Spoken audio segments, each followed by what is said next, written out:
இன்னைக்கு மார்னிங் 6 மணிக்கு செவ்வாய் உரையில் எப்பயும் போல பூஜை பண்ணியாச்சு. இன்னைக்கு உண்டான உரையில் கண்டிப்பாக 6 நான் பூஜை முடிச்சிடுவேன். அதுக்கப்புறம் நேற்று குலதெய்வ கோயில் போயிட்டு வந்துருந்தோம்.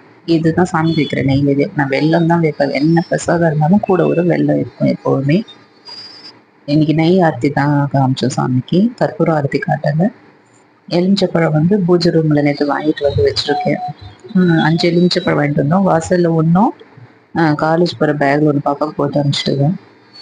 காலையில் டிவியில் சந்த சிஸ்டர் கவசம் இது ஒரு 8 மணி வரையும் ஓடிட்டு இருக்கோம். 2 ஹவர் பாப்பா கிளம்புற வரையும் எப்பயுமே சாமி பாட்டு ஓடிட்டே தான் இருப்பாங்க. இன்னைக்கு அவளுக்கு வெறும் சப்பாத்தியும் மஞ்சள் ஊறுக்காவும் மட்டும்தான் நான் ரெடி பண்ணேன். மஞ்சள் ஊறுக்காய் பசு மஞ்சள் செய்யறது, அது அவளுக்கு சப்பாத்தி வச்சு சாப்பிட்டு ரொம்ப பிடிக்கும். இட்லிக்கு அரிசி ஊற வச்சுட்டு அப்புறம் மார்னிங் டிஃபன் செய்ய போயாச்சு. இன்னைக்கு ஈவினிங் மத்தியானம் பசலைக்கீரையும் அதுக்கு ஏதாவது வெண்டைக்காய் கூட காரமணி போட்டு ஃப்ரை பண்ணலாம் சொல்லிட்டு ஐடியா. அதனால அந்த பயிரெல்லாம் ஊற வச்சிடலாம் காலையிலேயே சொல்லிட்டு கருப்பு காராமணி அந்த வெள்ளை காராமணி இந்த எல்லாம் பருப்பும் ஊற வச்சுட்டேன். இது முடிச்சுட்டு அதுக்கப்புறமா சப்பாத்தி சுட்டுட்டு அவங்க ரெடி பண்ண கிளம்பியாச்சு. அவ்வளவுதான். இது கோயில் போயிட்டு வந்த ஃபுல் வீடியோ நான் அதுக்கப்புறம் அப்லோட் பண்ணுறேன். இது குலதெய்வ கோயிலுக்கு அமாவாசைக்கு போயிட்டு வந்தது நான் போடுறேன்.